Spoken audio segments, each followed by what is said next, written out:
So on today's episode, we'll be meeting a one-time branch chairman of the Lagos branch, Chukwuka Ikwuazom, Senior Advocate of Nigeria, one of the youngest senior advocates of Nigeria.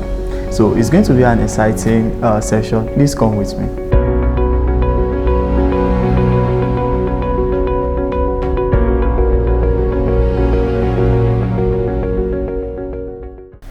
My name is Chukwuka Ikwuazom. By the grace of God, I'm a senior advocate of Nigeria. I'm from Nnewi in Anambra State, and I graduated from the University of Nigeria Enugu campus in 2000 and was called to the Nigerian bar in 2002. I joined the law firm of Aluko and Oyebode in Lagos, a full service law firm, and I've been with the firm since 2002. I became a partner in the firm in 2011. In 2008, I got admitted to the Columbia University in New York, where I did an LLM in law. I stayed back after the program to write the New York bar exam, and in 2012 I was admitted as an attorney in the state of New York. And then I became a senior advocate of Nigeria in 2020. Before that time, between 2017 and 2019, I served as the chairman of the Nigerian Bar Association Lagos branch.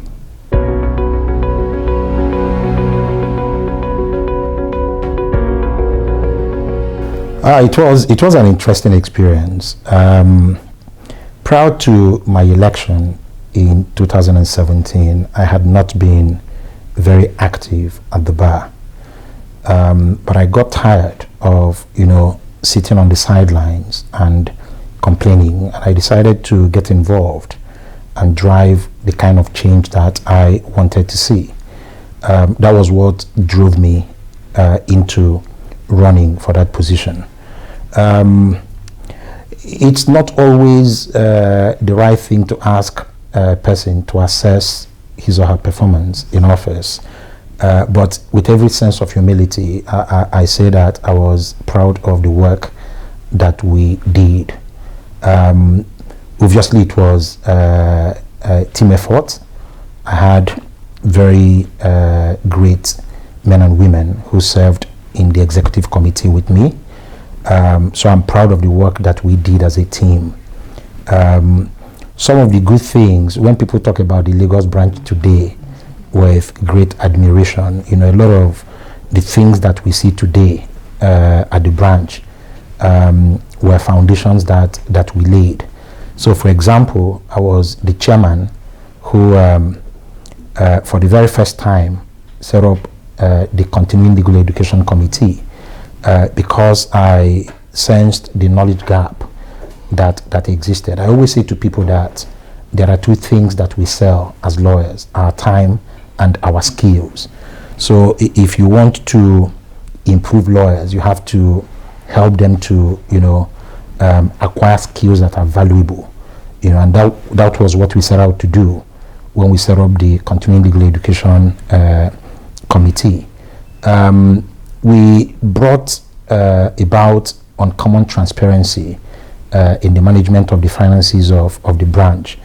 It was under my administration that we started publishing the accounts of the branch on a monthly basis, because we took the view that it does not promote accountability when you wait until the end of the year and then you present the accounts in the form of a financial statement that most lawyers cannot read. So what we did was, on a monthly basis, in advance of each monthly meeting, we sent out a statement of accounts indicating expenditures, income, bank balances, and we sent them in advance of each meeting so that members would get the opportunity to review them and then come to the meeting to raise any issues of concern. We did a lot in terms of mentorship of young lawyers. As part of the work of the Continuing Legal Education Committee, we had two types of mentorship programs. The speed mentorship, where we would go to a very senior, respected member of the branch, and we would say to him or her, "This profession has been kind to you. You need to give back." So we set up a platform pursuant to which a senior member of the branch will, have a mentorship session with young lawyers in our branch, in a very informal setting. We encourage the informality, so that people are relaxed. And these things were done at no cost to the branch, because the mentor would provide venue, refreshment, and write off every expenses in relation to that, and that worked really well. We also had the one-on-one mentorship, where we brought together about 200 mentors, and we matched them with young lawyers to mentor them.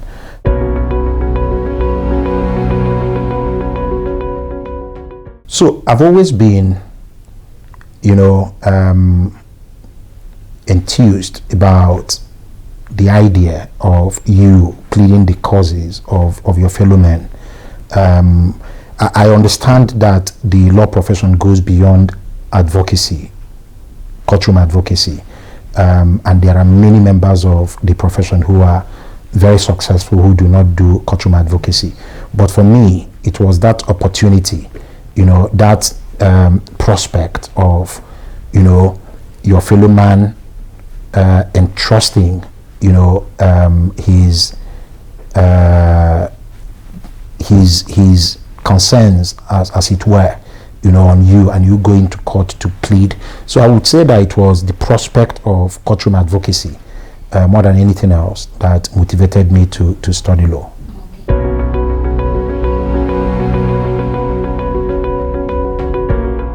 Okay, so I already mentioned that I'm a partner in the law firm of Alukan Ibode. We're a full service law firm, and the work that we do cuts across corporate commercial work and disputes. So I'm a partner in the disputes practice of the firm. So I do a lot of litigation and arbitration work. But I also head the firm's taxation practice. So tax is my bread and butter. I do a lot of tax litigation work, and I also do a lot of tax advisory work. Yes.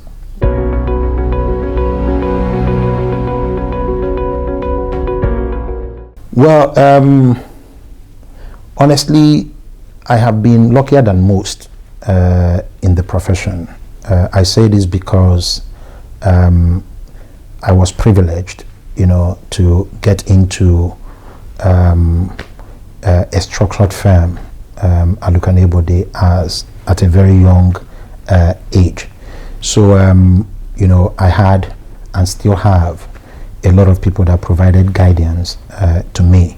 So a lot of the challenges that most young lawyers, face, I wouldn't say that I faced them.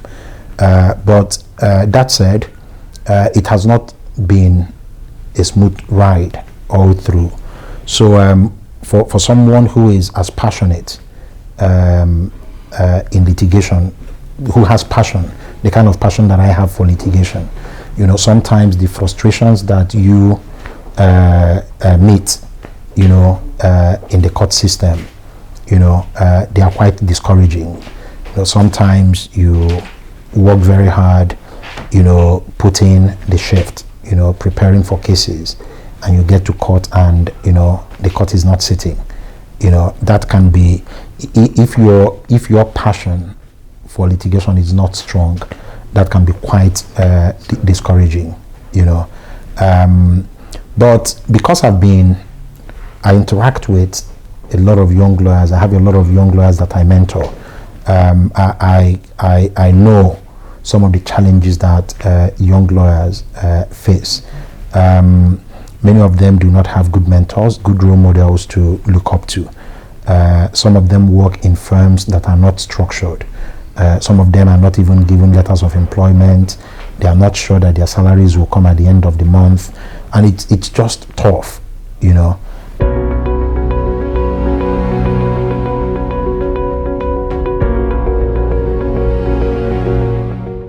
Okay, that's an interesting question. So I was taught very early in my career to take emotions out of the work that I do as a lawyer. So I don't get emotionally involved with the work that I do. That's not to say that I'm not driven by passion, right? I've done many interesting cases. Let me think about. So one that really comes to mind is a matter I did. Interestingly, this matter was at the Federal High Court, so it wasn't an appellate case. It was at the Federal High Court, and it was a matter that, you know, a tax dispute that had to do with, you know, the application of the provisions of the Companies Income Tax Act, you know, that deal with the circumstances in which the income of a non-Nigerian company can be taxed in Nigeria. And the particular difficulty with that case was that there were no precedents. So we had to research other jurisdictions with similar statutory provisions and then case law interpreting them. So at the end of the day, the final written address that we filed ran into many pages, and then the judge did an excellent job. You know, at the end of the day, as challenging as that case was, we got judgment. And you know, it's interesting because the tax authority that lost in that case did not bother to file an appeal. And what I thought was that, you know, even the losing party understood that the judgment was sound, you know, and you know, there's nothing that can be more fulfilling when you've put in a lot of work and then the outcome is favorable to you. You know, the deep sense of professional satisfaction you derive cannot be described.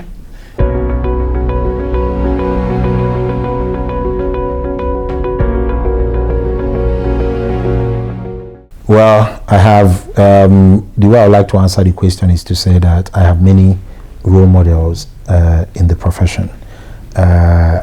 Some of them are not courtroom advocates.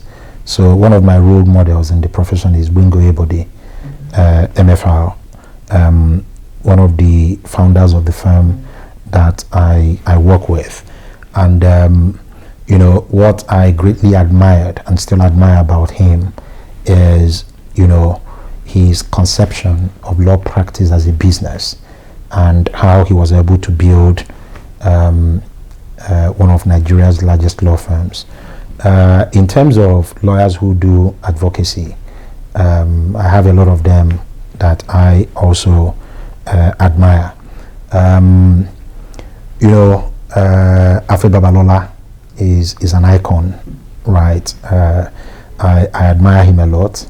You know, Funka Dekoya, an excellent advocate. There are just many of them.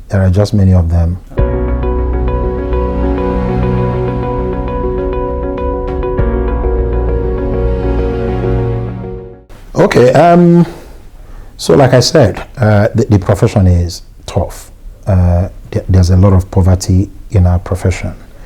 And many times when I speak to young lawyers, you know, the complaint is always welfare, you know. And what I say to them is that we have to put the issue of poor remuneration in the profession, we have to put it into two buckets, right? There is that bucket in which you have lawyers, senior lawyers, employers who do not pay well simply because they cannot afford to. We can't shut our eyes to that. There's a big problem of poverty in the profession, right? There are many senior lawyers who struggle to put food on the table for their families, and with the best will in the world, they are not in a position to pay good salaries, right?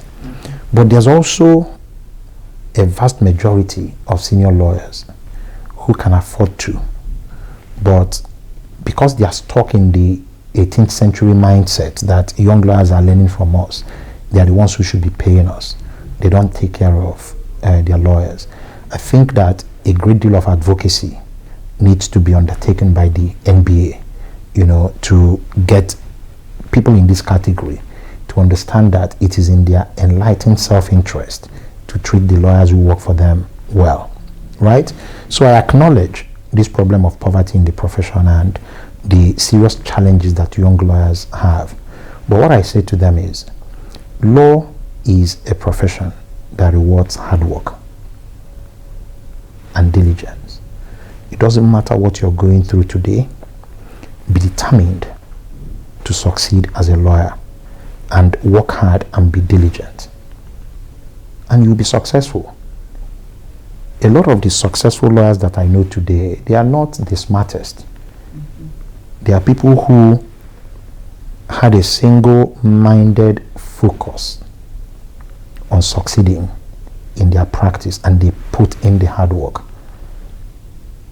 So I advise you, it's difficult because, someone who is hungry will not want to hear work hard, right? But as tough as it is, as difficult as it is, my advice is keep at it, keep pushing, be diligent at what you do, put in the hard work, and of course, there is the God factor.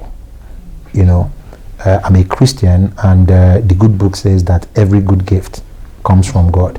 So I believe that with hard work, determination, diligence, and then the grace of God.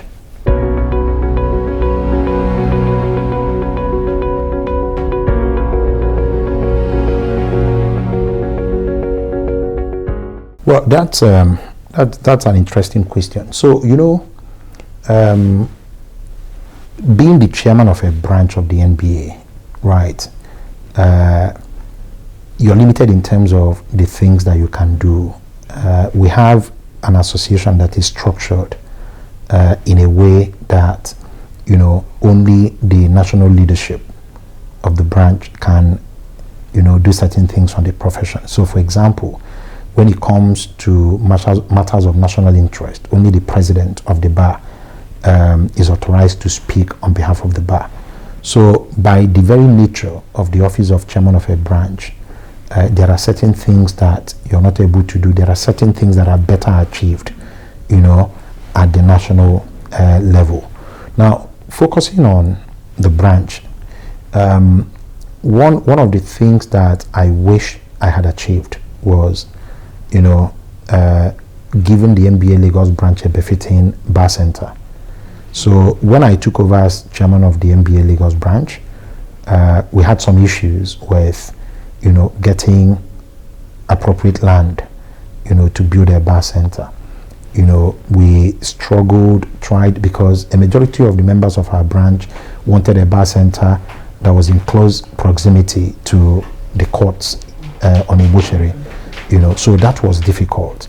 It was not until, close to the end of my administration that the branch passed a resolution that we should develop land that the Lagos State government had given to us somewhere in Lekki Phase 1.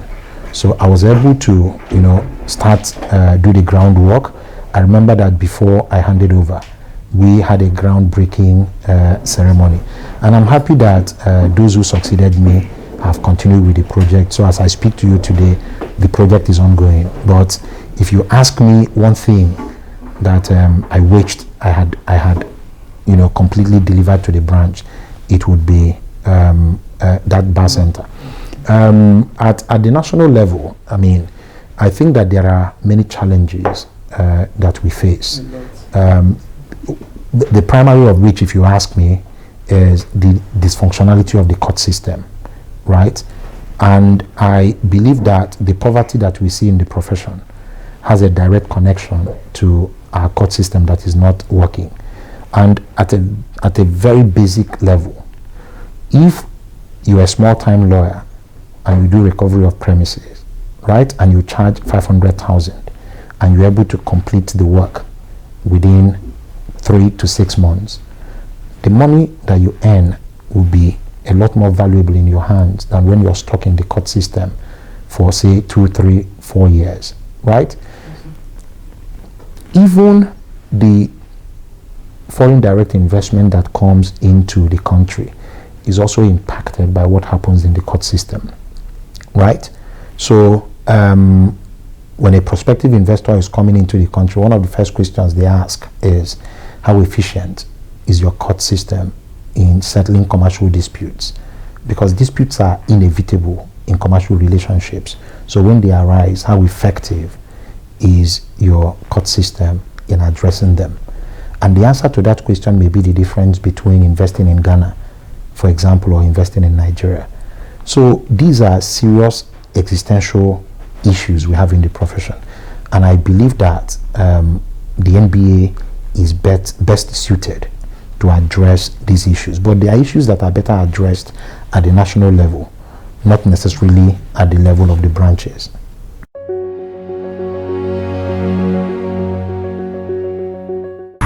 Hi guys, thank you for watching such an amazing time with Chukwuka Ikwuazom SAN of Nigeria. So please, if you have not subscribed to the channel, please hit the subscription button now, please, so that you stay tuned and you get notified when new content comes up. Stay tuned. We'll upload the next section very soon. Please stay tuned. Kindly like, comment, and share. Thank you. See ya.